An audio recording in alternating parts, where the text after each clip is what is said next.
entrevista no son responsabilidad ni es la línea editorial del 106.9 FM Radio.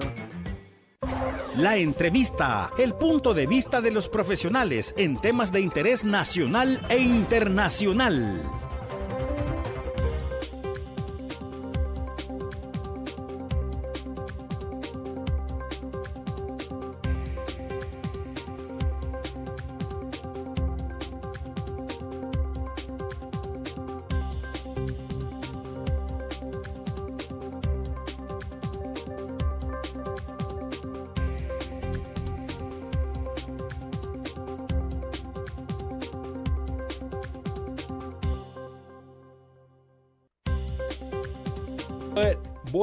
Buenos días, ¿cómo estamos? Muy bien estoy yo, no me han preguntado, pero yo siempre les cuento, ¿no?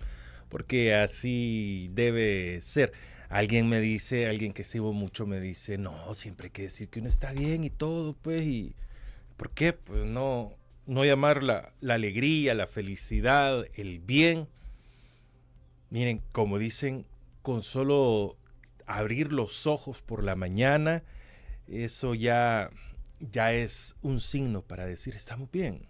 Quizá la lucha vaya a ser grande que tengamos durante el día, durante los días, pero así es la cosa. Sean todos bienvenidos a Primera Vista, la entrevista con Francisco Gómez. Estamos en radiolaRR.com, estamos a través de radiolaRR.com, por supuesto, a través de nuestras redes sociales. Búsquenos como la RR, así de fácil, como la RR en Facebook, YouTube y X, y como Francisco Gómez en TikTok. Tenemos nuestra línea de comunicación, el número de WhatsApp 7090-8415. 7090-8415 es la forma que tenemos para comunicarnos con todos ustedes. Soy Francisco Gómez, está Fran Durán en controles. Hoy tengo el gusto que nos acompaña nuevamente Benjamín Cuellar. Él es miembro de Víctimas Demandantes Vidas y por supuesto también es un defensor nato de derechos humanos con mucha trayectoria y que siempre está velando y está tratando de que las cosas mejoren dentro de lo permitido, aunque no es el ideal, ¿no? Pero que se vayan mejorando poco a poco. Benjamín Cuellar está con nosotros. Benjamín, muy buenos días, bienvenido. Gracias, Francisco, por la invitación. Un gusto. Bueno, fabuloso, Benjamín, qué bueno estar con usted nuevamente. Creo que por lo menos de este medio, usted es la voz más autorizada en derechos humanos que tenemos, porque es a la que consultamos siempre por la trayectoria, por el conocimiento y también por toda la humanidad que se pueda tener. Bueno, Benjamín, tercer programa que comenzamos hablando del mismo personaje, la señora Procuradora para la Defensa de los Derechos Humanos, que, bueno, su institución, ella, entregó el premio Blue de la Paz o de Defensa de Derechos Humanos al director de Tejido Social de El Salvador, el señor Carlos Marroquín. Esto despertó cualquier cantidad de reacciones, puedo decir que algunas positivas y la gran mayoría negativas. ¿Cuál es su opinión sobre el otorgamiento de este premio? Ya es segunda institución que veo que se están entregando premios entre ellos mismos. Adelante, Benjamín. Bueno, primero creo que yo perdón, pero lo corregiría, Francisco. Sí, sé que me va a decir que no es la procuradora. Sí, bueno, no tenemos ni presidente constitucional, ni procurador o procuradora de derechos humanos, ¿verdad? Y ella, yo la he desconocido como, o la nombro, o sea, le digo defensora del puesto, ¿verdad?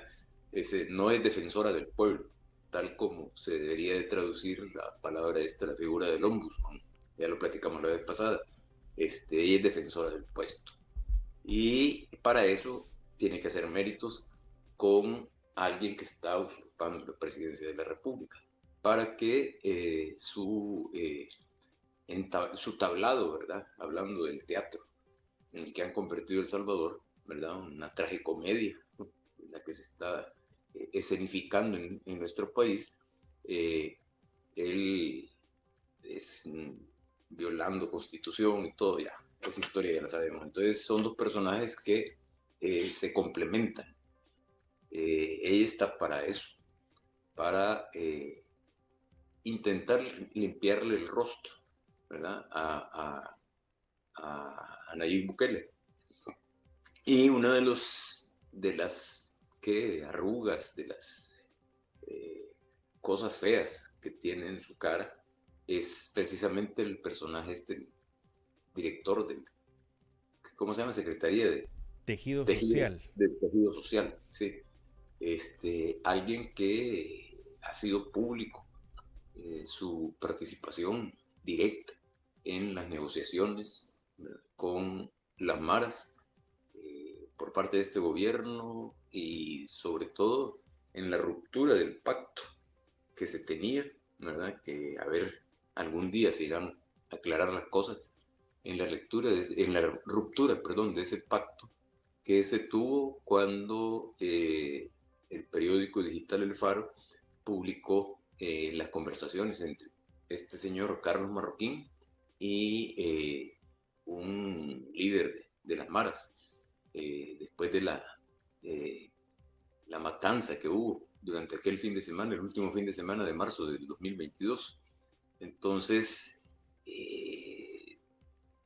pudo haber buscado a alguien destacado para entregarle un reconocimiento por la defensa de los derechos humanos en el gobierno de Bukele o en el gobierno inconstitucional de Bukele,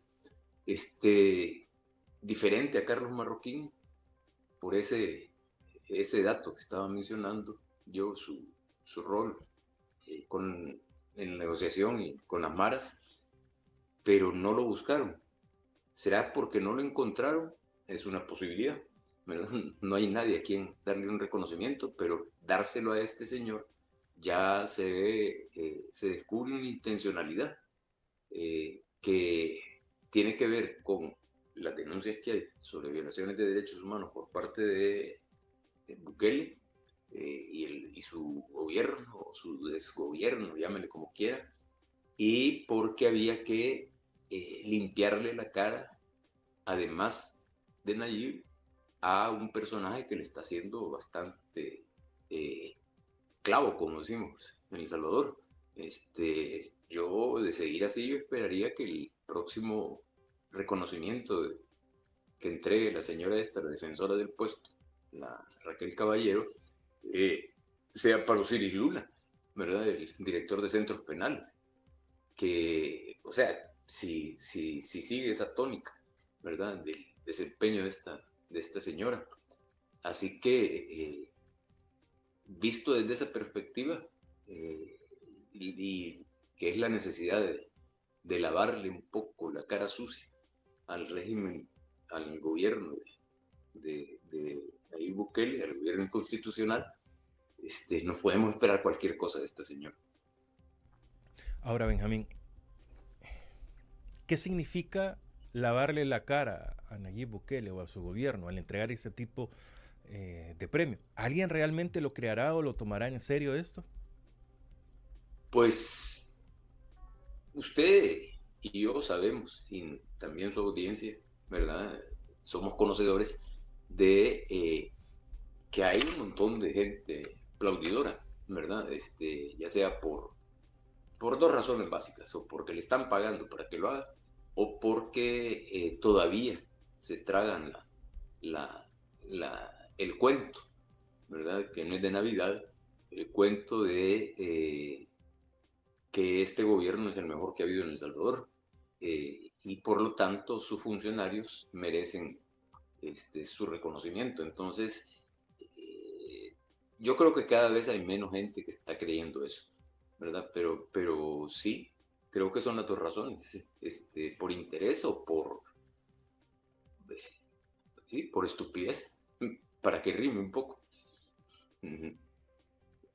Entonces sí hay gente que cree, pero quienes realmente conocemos la realidad, Francisco, y sabemos lo que está pasando en El Salvador, sabemos sobre el desempeño de la señora caballero de Guevara, y lo que está haciendo Nayib Bukele y lo que ha hecho Carlos Marroquín, no nos tragamos ese cuento, ¿verdad? Incluso yo sí creo que agregaría algo más que favorecer a Bukele fuera del país, lo que uno tiene más herramientas para decir, miren, esto confirma lo que hemos venido denunciando desde antes, o sea, el darle un reconocimiento en materia de derechos humanos a alguien que no solo no ha tenido que ver con el ámbito de los derechos humanos, por su labor, por su trabajo, por su vocación, sino que tenemos a alguien que ha sido violador de derechos humanos en la medida en que propició la negociación, el pacto, ¿verdad? Y todavía quiso, después de la matanza de marzo del 2022 que ya mencionaba, quiso todavía proteger a su gente. En ese escenario, no sé si en esos días o después o antes, fue que sacó al famoso pandillero, el Croco, que fue la grabación que el Faro publicó. Sí. Mire, Ujú. desde esa época... El líder pandillero, para que aclararle a la gente que no esté escuchando y que no sabe, que él lo llevó por confesión de parte, lo llevó a la frontera de Guatemala para que hubiera a México, donde fue capturado y ahora está en Estados Unidos, procesado.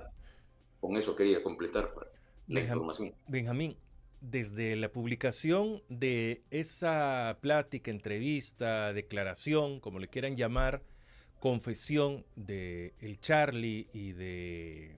hay otro pandillero ahí, se me va el Iro, el nombre. Había desaparecido, por lo menos públicamente, Carlos Marroquín, y reaparece con esta actividad después de un largo tiempo, de meses, Benjamín. Sí, o sea, eso confirma lo que le estaba diciendo. Esto es lavarle la cara, lavarle el rostro tanto a él como a su jefe. Pero creo que también hay que destacarlo, voy a insistir en eso, es el tratar no, perdón, es reflejo del daño que le debe estar haciendo, sobre todo en Estados Unidos, pienso yo, el tema de la negociación con las maras, y la ruptura de ese pacto y todo lo que se vino después, en el marco del proceso que están teniendo en Estados Unidos, precisamente proceso judicial que impulsó la Fiscalía y que Bukele ha hecho una y mil cosas para evitar que eso continúe adelante y que regresen a El Salvador a sus manos estos líderes de maras, con los cuales entiendo yo que Charlie, con algunos de ellos, no sé si con todos, fue que se produjo la negociación entre el gobierno en aquel tiempo constitucional, ¿verdad?, de Nayib Bukele y los liderazgos de las maras. Benjamín, esta sería, como diríamos en el calor popular, una raya más al tigre para la procuradora, o esperamos, o se espera a cosas aún más aberrantes que todo eso que se está haciendo. Yo creo que sí, en la medida en que la realidad del país vaya siendo reflejo de un gobierno autoritario, dictatorial, llámele como quiera, pero lo que menos se puede decir es democrático, ¿verdad? Y constitucional, en la medida en que la realidad le exija más mano dura, por decirlo de alguna manera, traducido a violaciones de derechos humanos, sería más violaciones de derechos humanos, requiere que esta señora cumpla con mayor descaro su papel para el cual la han colocado ahí, ¿verdad?, por segunda vez consecutiva, por tercera vez alternada, a pesar de las denuncias que hubo de corrupción, de nepotismo, ¿verdad?, y por lo cual fue condenada por el Tribunal de Ética Gubernamental cuando existía Entonces, yo sí creo que en la medida en que la realidad se vuelva todavía mucho más fregada, dura con las mayorías populares, en esa medida va a requerirse acciones como esta de la señora. Entonces, que no nos extrañe lo que pueda pasar más adelante. Bueno, creo que de la mano con lo de Carlos Marroquín, con lo de este señor, no me acuerdo cómo le dicen en la jerga. Es Lipton. Madera, pandillero, ese. Que no nos extrañe que vaya a aparecer con otras cosas. En el marco, perdón, en el marco también resultó con otro acto que también ha llamado la atención. ¿Cuál fue la otra acción que la han estado señalando? A Raquel. Sí. Bueno, a mí me ha llamado la atención es la siguiente pregunta. Le leo. Amnistía Internacional dice que a 200 días de la detención arbitraria de la abogada defensora Ruth López, exigimos, imagínense, la Amnistía Internacional exige a la Procuradora de Derechos Humanos Raquel de Guevara que cumpla su mandato y proteja su integridad. La Procuraduría para la Defensa de los Derechos Humanos debe actuar con independencia, diligencia y poniendo al centro a la víctima. Esta es una publicación,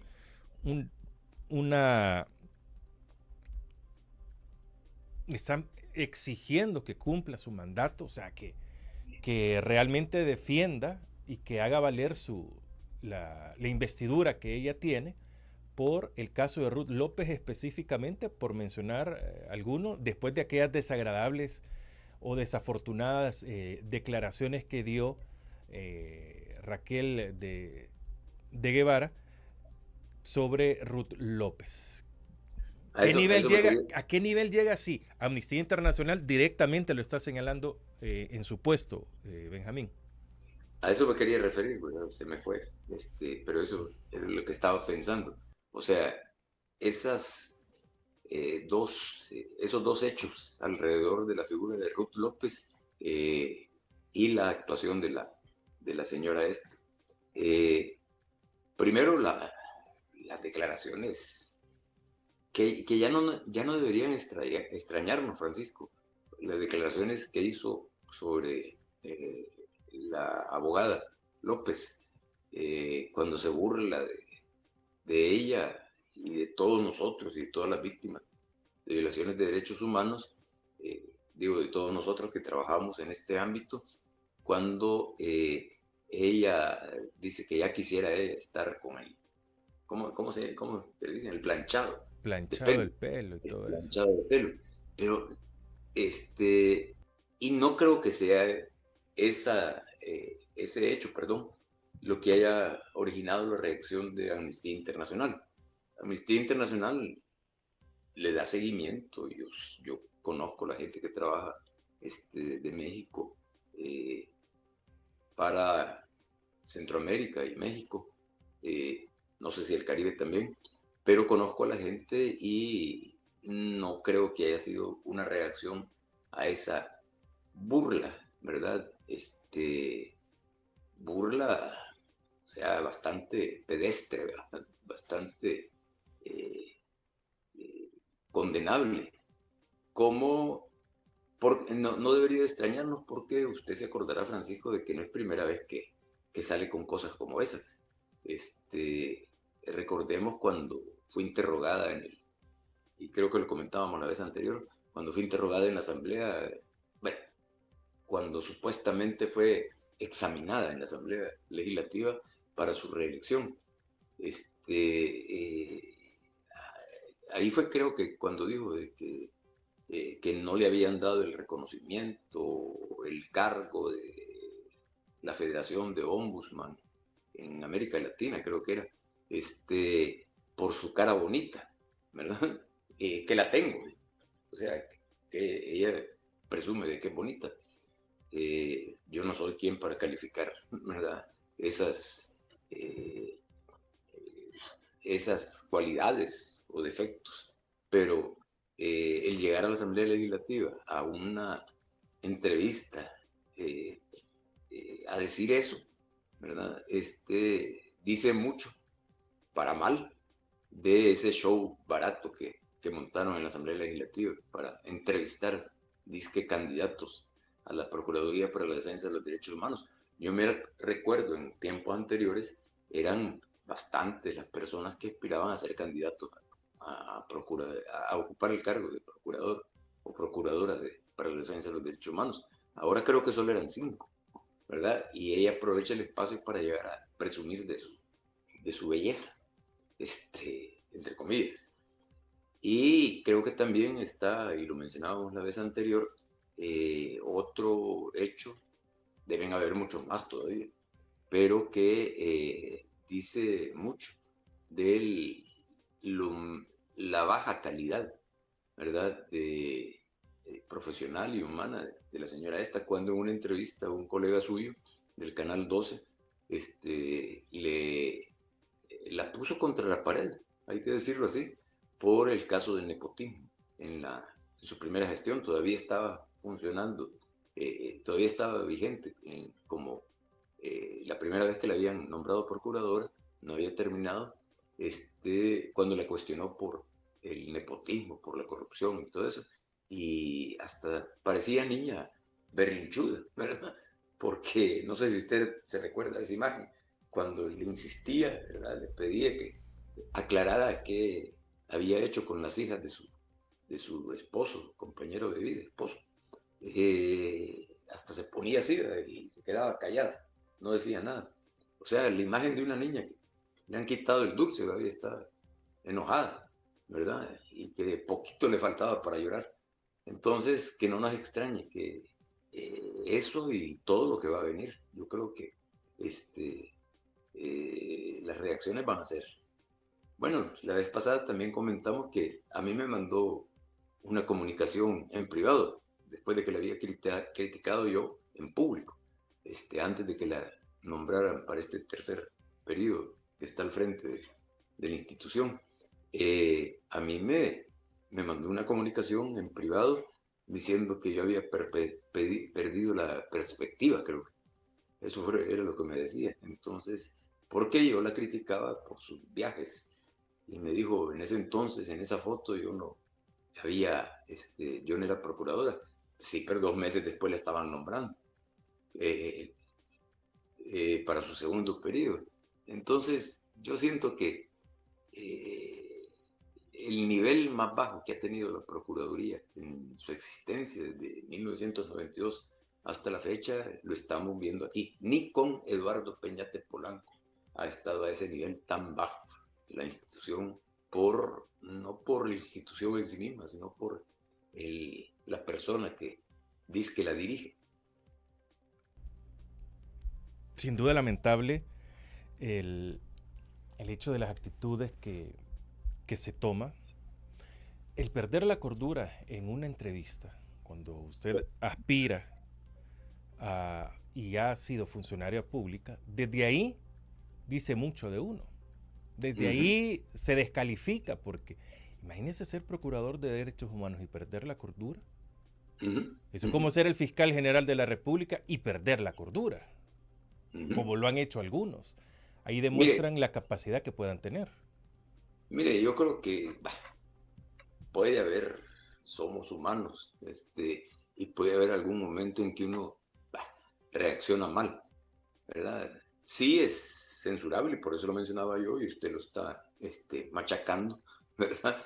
Pero el problema es que sea una constante, o sea, que no sea solo el hecho de salir una vez y que se le escapó, ¿verdad? Puede ser, si no justificable, al menos explicable, ¿verdad? Que alguien reaccione así, pero ya ser una constante desde el primer mandato que estuvo en la Procuraduría y estar combinado con hechos como los del nepotismo, ¿verdad?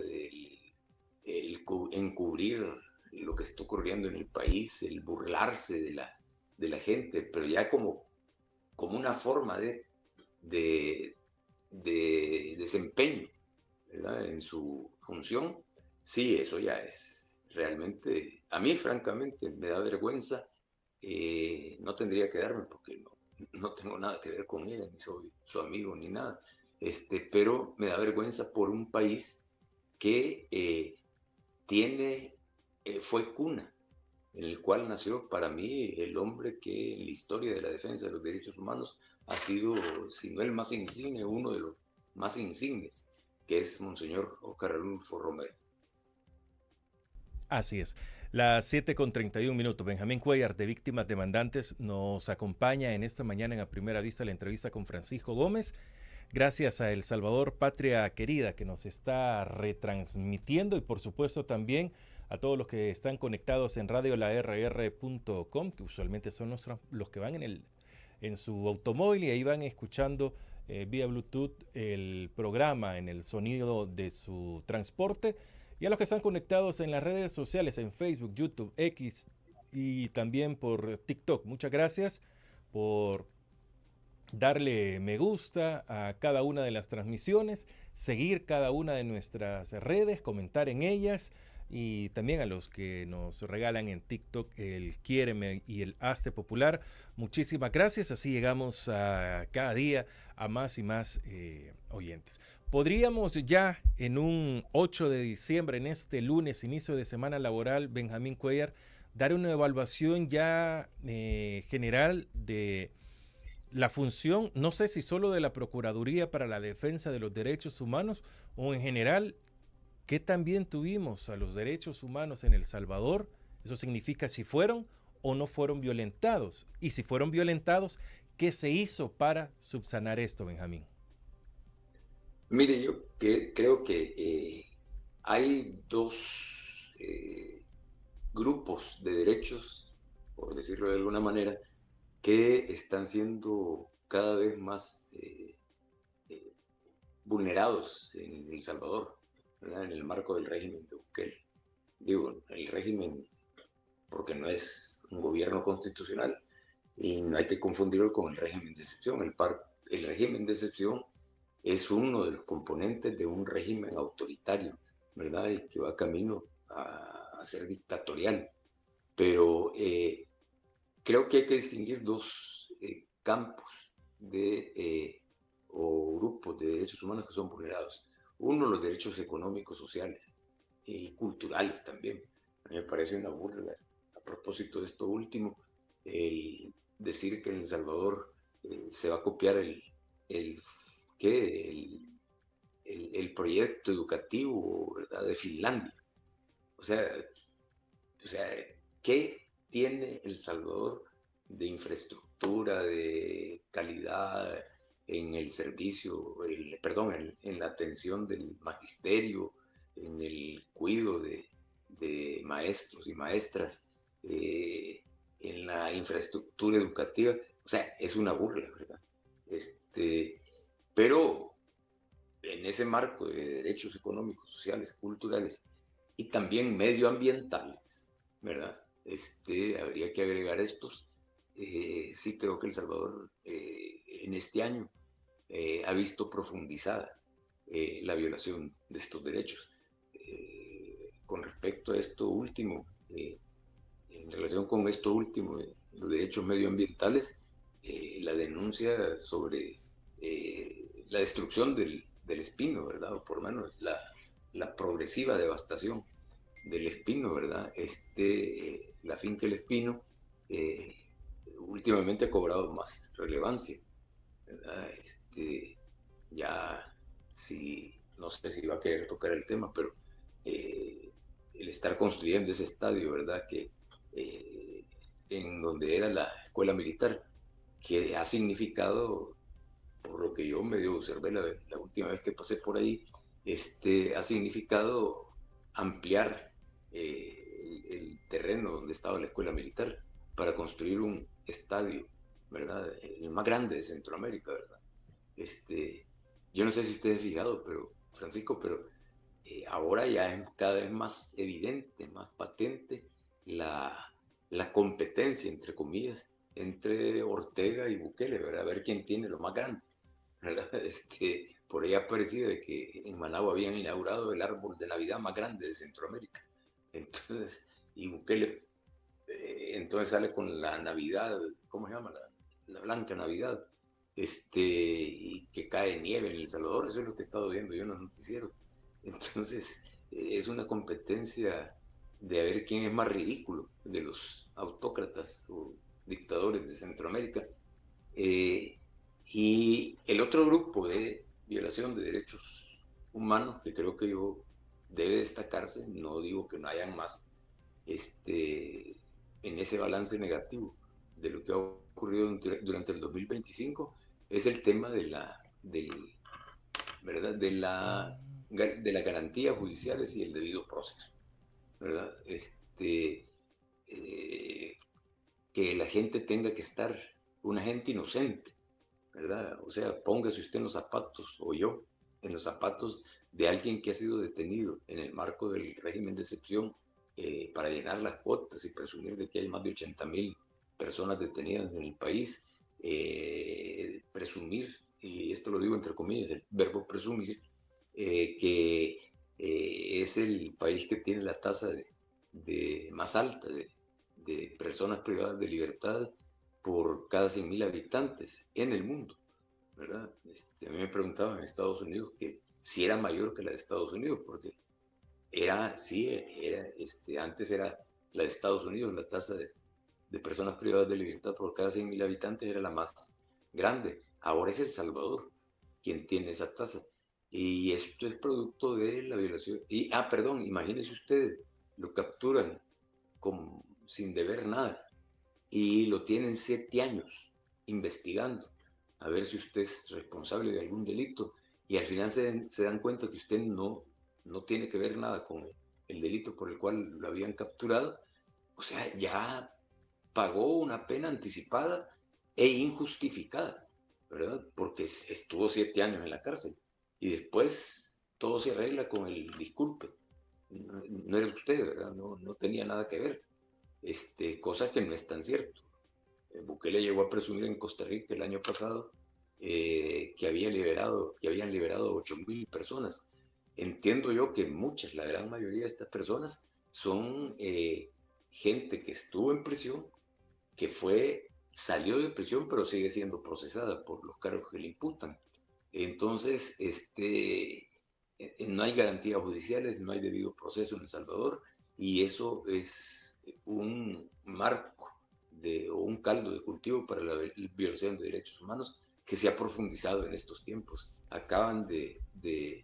Entiendo yo que acaban de prorrogar la detención de Ruth López, por cierto, y continúa sin darse la información, sin ser transparentes.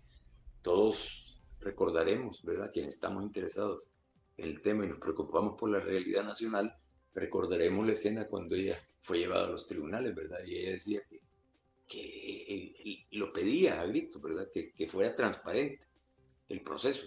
Y lo que menos tiene es de transparencia el juicio, la causa contra ella y contra muchos más, ¿verdad? Yo, por ejemplo, de Enrique Anaya, yo no sé mayor cosa, no sé si usted tendría información de cómo ve el proceso, tampoco, ¿verdad? Del pastor, ¿verdad? Y el abogado joven que fueron capturados por aquella protesta que se hizo en la carretera, ¿verdad? Ni siquiera cerca de la casa de Bukele. No me recuerdo los nombres ahorita, Ángel creo que es el nombre de uno. Alejandro y José Ángel. Alejandro y José Ángel. José Ángel es el pastor, ¿verdad? Alejandro es el joven abogado. Exactamente. Entonces, no tenemos información, no sabemos, ¿verdad? ¿Qué es lo que están escondiendo? O sea, ahí debería estar, sí. No solo con el caso de Ruth López, sino que en estos otros casos que he mencionado, y en toda la gran cantidad de personas inocentes, no estoy diciendo culpables, ¿verdad? Inocentes que han sido detenidas en el marco del régimen de excepción, ahí debería tener un papel sumamente activo la señora caballero, y no lo está haciendo, al contrario, está ya lo dijimos, pero hay que insistir en eso, limpiándole un rostro bastante sucio desde la perspectiva de los derechos humanos a Bukele. Es sumamente preocupante, Benjamín, todo lo que se está desarrollando. Pero ¿hay luz al final del camino o próximamente esperemos de que esto tenga un cambio y que vaya por el disculpe que me distraje porque increíblemente está lloviendo en San Salvador, está bien oscuro y ya empezó a llover. ¿En serio? Sí, ya ves, Vale. se celebra. Bueno, pero Benjamín, ¿hay alguien? Acaba de caer nieve, que le extraño. Sí, es cierto. Sí, entonces. Es cierto. Mire, ¿va a haber luz al final del camino? ¿Va a haber alguien de que le va a venir a dar vuelta? ¿O esperemos, no, a dar vuelta a las cosas aquí en El Salvador? ¿O vamos a esperar a que instituciones internacionales interpongan sus buenos oficios en El Salvador? No, mire, pensar esto último que usted plantea y esperar esto último que usted plantea es como creer que las flores de papel se les echa agua y crecen, ¿verdad? Esperar que crezcan. No, no.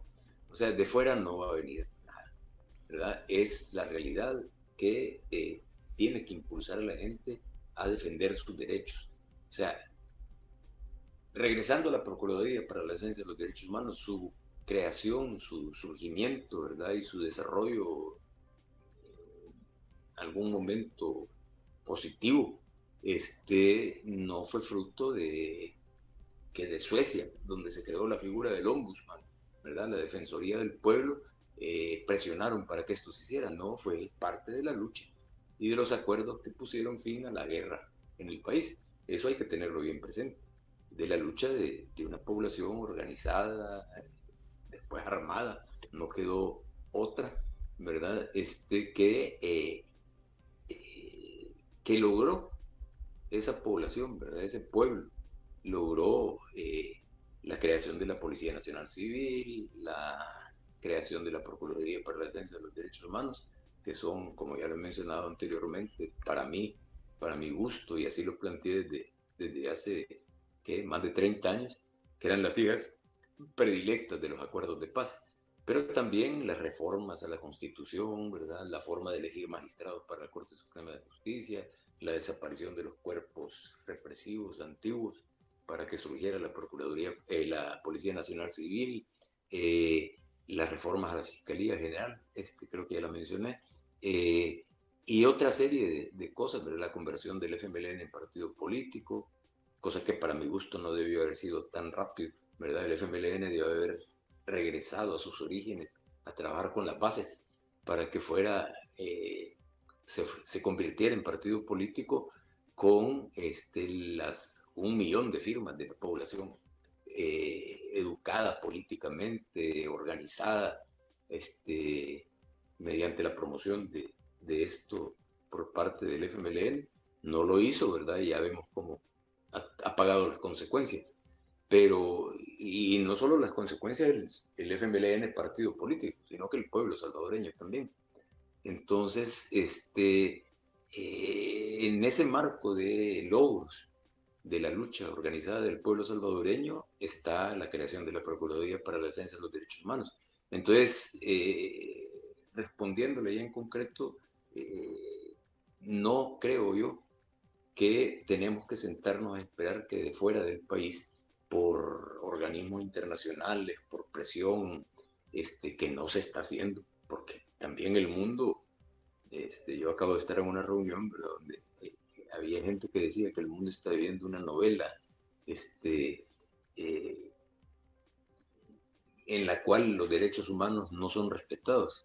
Lo decía respecto de América.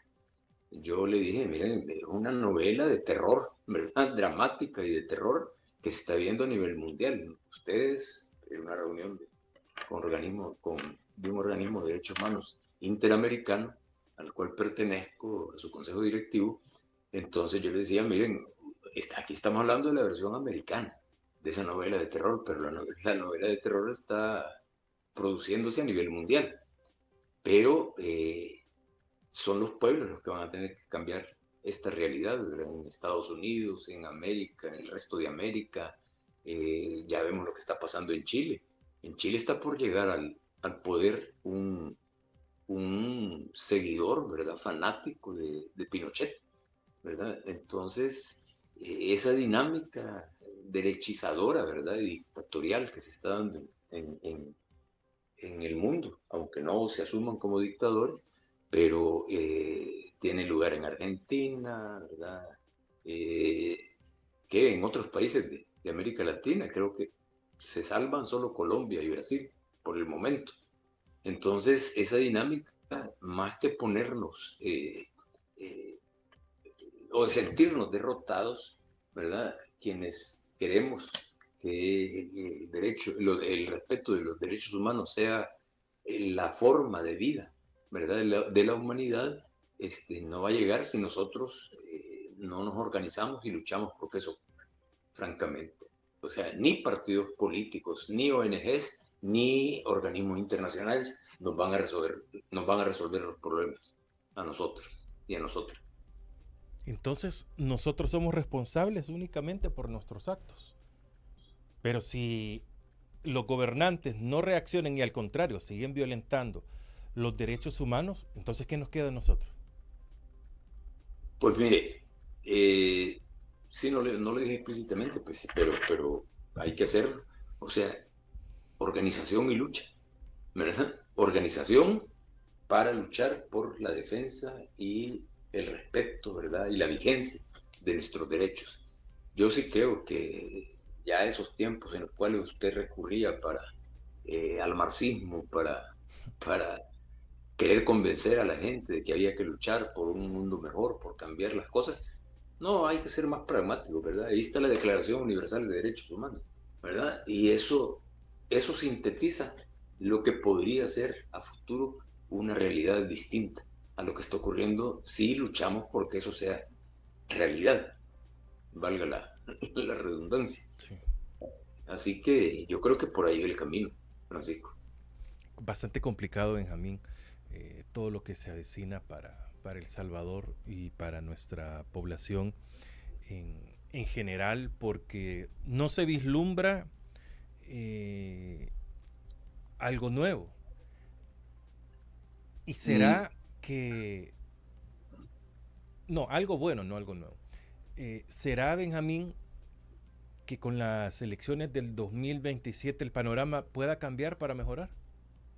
No, yo creo que ese puede ser el punto el escenario el punto de inflexión, digamos, Sí. para empezar a cambiar el rumbo. Porque la gente habla de que va a haber fraude o que puede haber fraude en las elecciones. Mire, el fraude viene desde ya años, ¿verdad? Cuando se modifica la Constitución para modificar la Constitución, ¿verdad? Ya se deja atrás el mecanismo aquel de dos asambleas legislativas, una que aprueba y otra que ratifica, y se hace y ya viene después lo de la modificación de la reelección indefinida, adelantar las elecciones, juntar las elecciones, controlar el Tribunal Supremo Electoral, sobre la base del control de todo el resto del aparato del Estado, con cuestiones tan fundamentales como las que ocurrieron en el 2021, ¿verdad? El 1 de mayo del 2021, cuando destituyen fiscal general de entonces. No, eso fue en el 2021.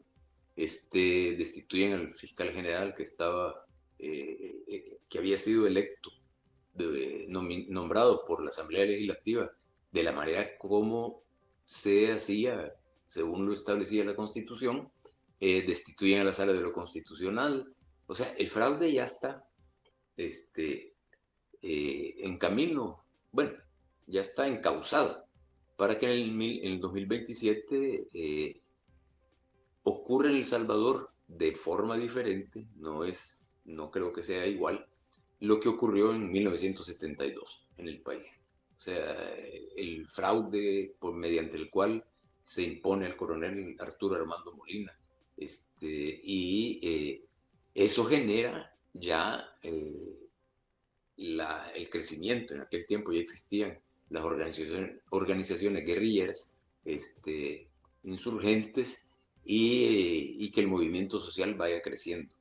Yo no digo que hay que copiar o hay que creer que se va a repetir exactamente la historia, pero sí creo que se va a repetir la historia en cuanto a lo esencial, para bien o para mal.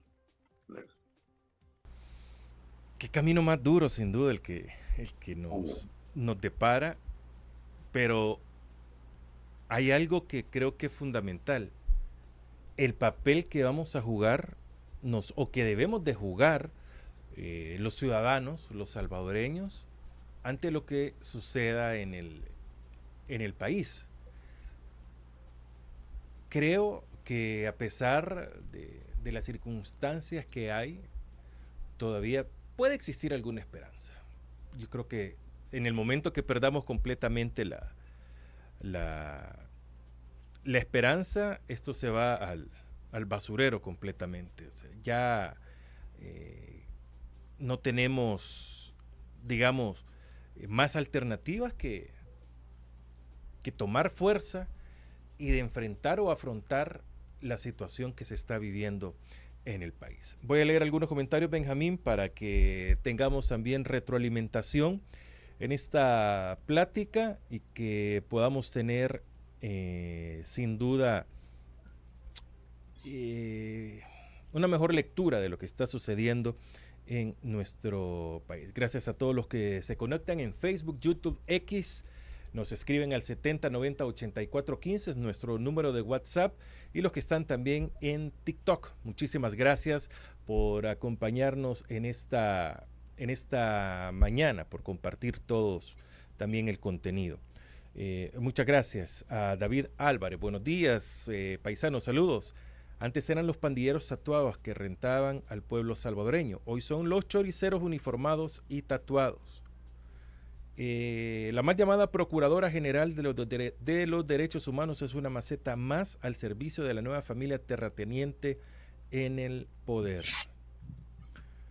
Exigimos libertad para nuestros hermanos presos políticos capturados arbitrariamente bajo el asqueroso régimen de excepción del gobierno inconstitucional de Bukele.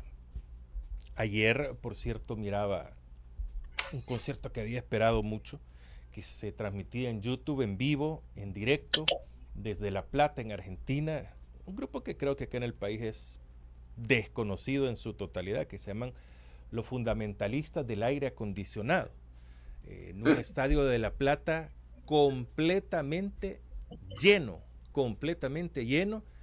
y conectados en YouTube 55,000 personas estábamos, y que tuvo la participación de varios invitados, pero entre ellos la estrella del camino, que era Carlos el Indio Solari, no el futbolista, sino que el cantante, cantando desde los Estados Unidos en streaming, una onda bien chiva que tenían ya cerca de los 70 años y sufre de un poco de Parkinson, pero lo disfruta bien.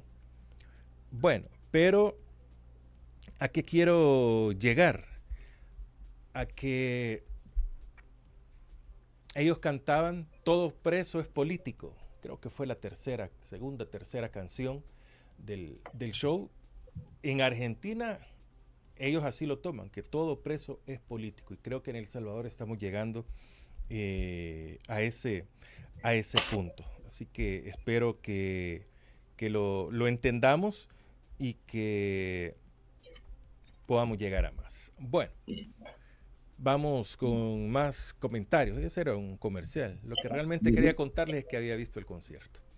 Ahí estuve viéndolo. Sedhu, hola amigos, vamos, no sean turbios y pongan su like. Vaya, a la señora Caballero le ordenaron mentir y punto. Esa maestra es la más corrupta.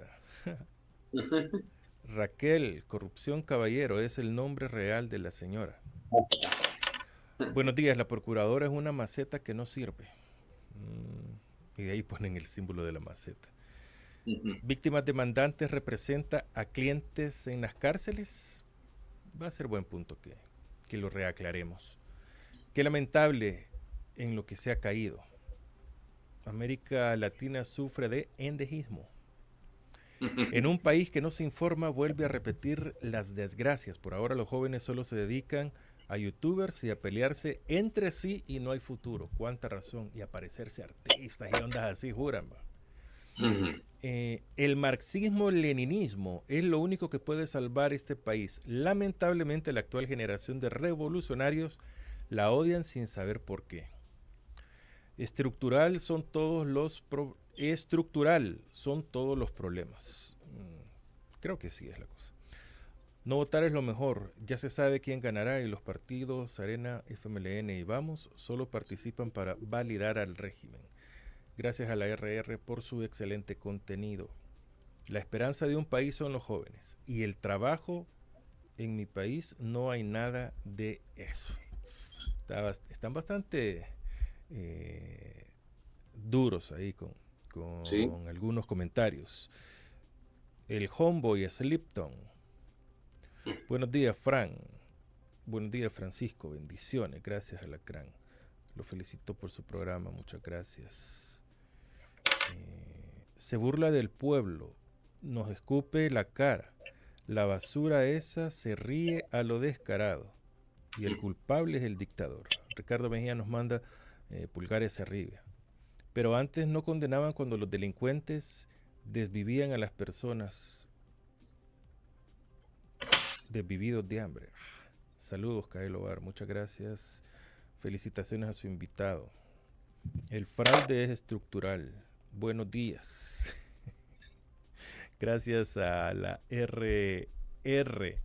La historia se repite. Se ha retrocedido de una manera sin contenido.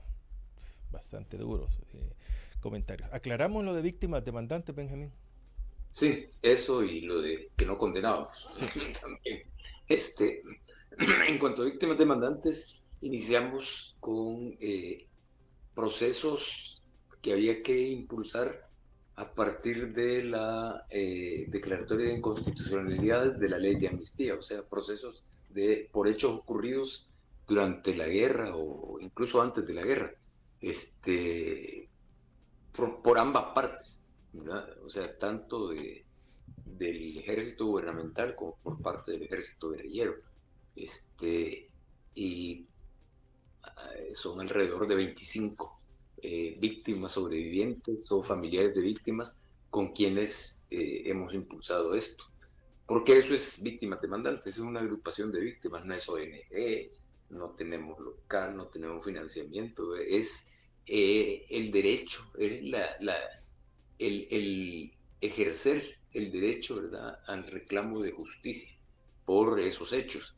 Pero la idea de víctimas demandantes no es quedarse solo con hechos ocurridos en esa etapa lamentable, ¿verdad?, dolorosa de la historia del pueblo salvadoreño, sino también convocar a víctimas de violaciones de derechos humanos en la actualidad.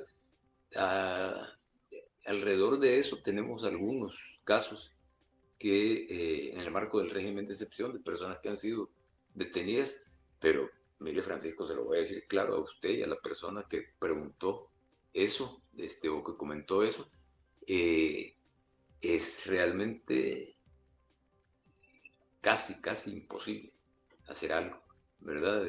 Los familiares no saben dónde están, no dan información, es realmente una aberración así. Por eso yo mencionaba dentro de los grupos de derechos humanos que más se han violado, no solo este año, sino que los años anteriores, en el marco del régimen de excepción, o sea que ya va para 4 años, es el tema del debido proceso y la garantía judicial, ¿verdad? Que es un derecho humano reconocido mundialmente, con mucha jurisprudencia importante, doctrina y jurisprudencia importante, sobre todo en el marco del sistema interamericano de protección de derechos humanos. Lo otro de que no condenábamos, eso no es cierto, ¿verdad? quien conoce la trayectoria del Instituto de Derechos Humanos de la UCA, que yo lo dirigí durante 22 años, a partir de 1992, sabe que allí fue que empezamos a trabajar un programa de migrantes, de desplazamiento forzado, de migración, y en ese marco teníamos que ver casos de personas que eran amenazadas individual o familiarmente por las maras.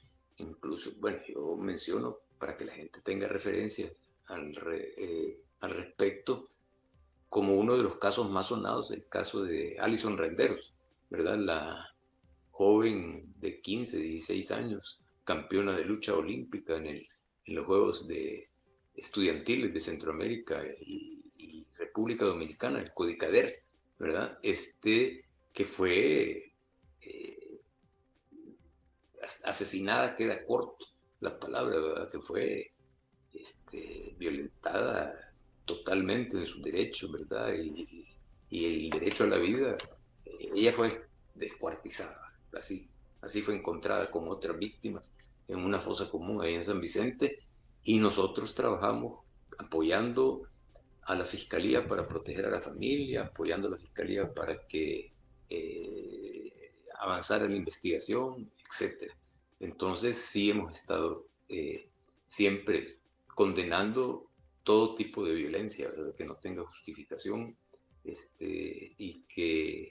y van a decir, bueno, hay violencia que tiene justificación, pues lean las homilías de la carta pastoral de Monseñor Óscar Adolfo Romero, que lo mencioné al principio, cuando habla de la violencia en legítima defensa, ¿verdad? Del pueblo, y él se mostraba, rechazaba, ¿verdad? Condenaba los abusos que se cometían, ¿verdad? La violencia, en el marco de la violencia de la legítima defensa, pero también explicaba de que eso es un derecho, ¿verdad? Reconocido, y a qué me refiero yo con la legítima defensa. Bueno, cuando se llega a un punto en el cual la realidad de un país como el nuestro, por ejemplo, están siendo violados los derechos humanos, que es violencia. O sea, la violación de derechos humanos es una expresión de la violencia estructural. Entonces, el pueblo tiene derecho a defenderse también. Así que, sí hemos condenado cuando la violencia es ejercida, ya sea por... ahora que he mencionado todo esto del trabajo que estamos haciendo con vidas y las demandas, cuando fue ejercido por los grupos alzados en armas, cuando ha sido ejercido por el Estado y cuando fue ejercido por las maras, ¿verdad? Eso siempre lo hemos condenado. Así es. Bueno, mire. Y no solo condenado, sino que también actuado, ¿verdad?, en favor de la víctima. Sí. Benjamín, mire, perdió el Águila en casa y perdió el Cacahuatique en casa. Ganó el Firpo 3-1 y ganó la Alianza 2-1 en las semifinales del fútbol salvadoreño. ¿Espera usted la final Firpo Alianza entonces? Quizá. No sé. Mire, yo realmente ya no veo fútbol salvadoreño, ni tampoco el Madrid o el Barcelona. Yo no se me cae el pelo por eso, se me ha caído por otras razones, pero por eso. Pero realmente eso lo lleva irremediablemente también al tema político. El fútbol, para mí, es reflejo. Es un reflejo. Es reflejo de la realidad de una sociedad. Entonces, creo yo que en El Salvador la última gran promoción de futbolistas, ¿verdad? Y que puso en alto el nombre a pesar de la derrota de 10-1, fue la promoción de mi generación, ¿verdad? Sí. Bueno, usted ya sabe a lo que me refiero, pero hace poco estuvimos en un desayuno de exfutbolistas haciéndole un homenaje a Chamba Mariona, a Salvador Mariona, el capitán de la selección de 1970. Y bueno, uno ahí se encuentra con gente que de mi edad o más incluso, pero que tuvimos alguna participación en el fútbol. Y realmente, fíjese que a mí me sorprendió porque a mí me identifican con mi trabajo, el trabajo de derechos humanos. Y algunos se acuerdan, me retiré de jugar fútbol a los 23 años. Cuando tenía pelo. Cuando tenía pelo, sí. Imagínese. Te has visto la foto del Facebook ahí donde, ese es con el 11 Lobos, ¿verdad? En el Estadio Quiteño, la foto esa. Ya habíamos sido campeones con el FAS. Pero entonces esa es un poco mi generación de futbolistas. Y ahí estuvimos, y como la gente me identifica con el trabajo de derechos humanos, ¿verdad? Y también con el fútbol, por eso estaba ahí en ese desayuno, y no fue poca la gente que se me acercó para decir de que, perdón si la expresión, bueno, se están zurrando hasta en el fútbol, ¿verdad? No solo en el país, sino que está en el fútbol, y era bastante gente la que estaba llegando. No sé si, bueno, fue hace como 3 semanas, quizás. Sí. Estaba, no sé si ya lo nombraron oficialmente al hermano de Bukele como Todavía presidente de la Federación de Fútbol, sí, Esta pero semana ya eso se debía venir. Y no, habíamos... Benjamín, puso de que si es elegido, así dijo, presentó el currículum del que cree que va a ser el nuevo secretario general de la Federación Salvadoreña de Fútbol, un ecuatoriano que sin pena ni gloria, sí es un ecuatoriano, pero puso, imagínense, para mí eso pasó a segundo plano, eso va a ser de discusión después, pero pone, si soy elegido presidente, o sea, por si gana, ¿y quién es el competidor? Nadie, pues sí, él mismo, Sí, él mismo es su pero rival. pone, por si gana. No. Bueno, pero eso del ecuatoriano no lo... Sí, no es lo un veo ecuatoriano tan- que sabe lo mismo de administración deportiva que usted y yo. Yo no sabía de que había un ecuatoriano por ahí, pero acuérdese lo que está pasando en Ecuador, todo eso tiene que ver con crimen organizado, con lavado de dinero, con narcotráfico, con etcétera, etcétera. Y el fútbol es una de las formas también, bueno, el fútbol profesional es una de las formas de que este bajo mundo, ¿verdad? Se tiene controlado en muchos países. Y eso, ¿verdad? Que no nos extrañe que pasen cosas más adelante. Pero bueno, ya vimos el señor el único candidato, ¿verdad? Su rival es el mismo, Sí. igual que su hermano.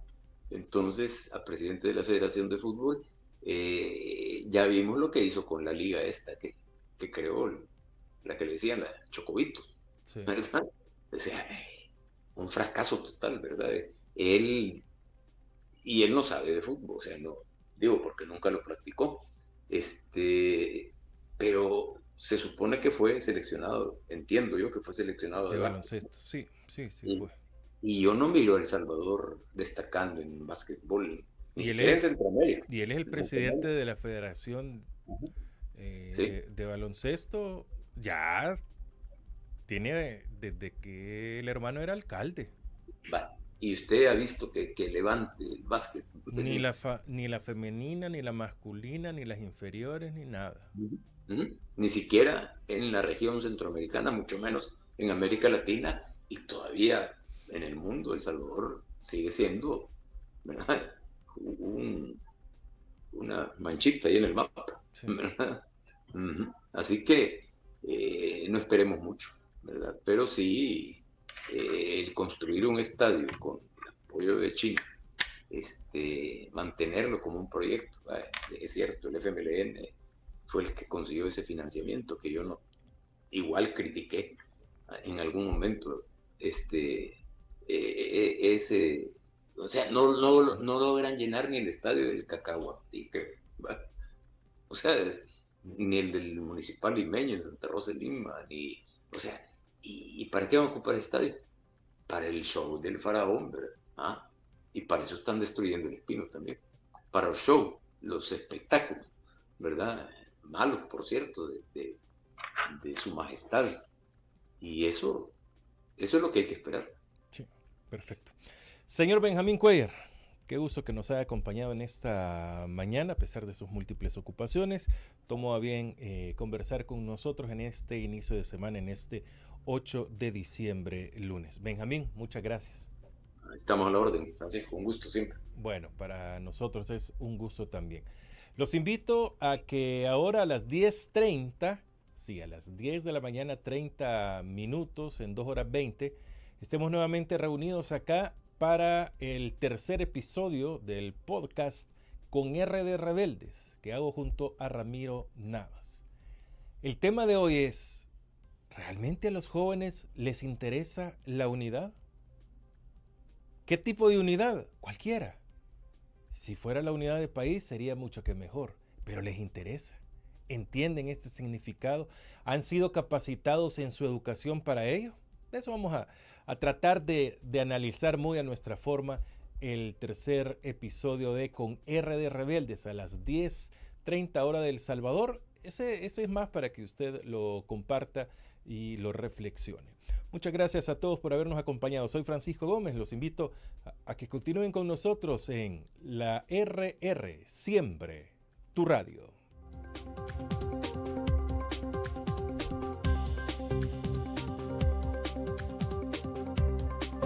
La entrevista, el punto de vista de los profesionales en temas de interés nacional e internacional.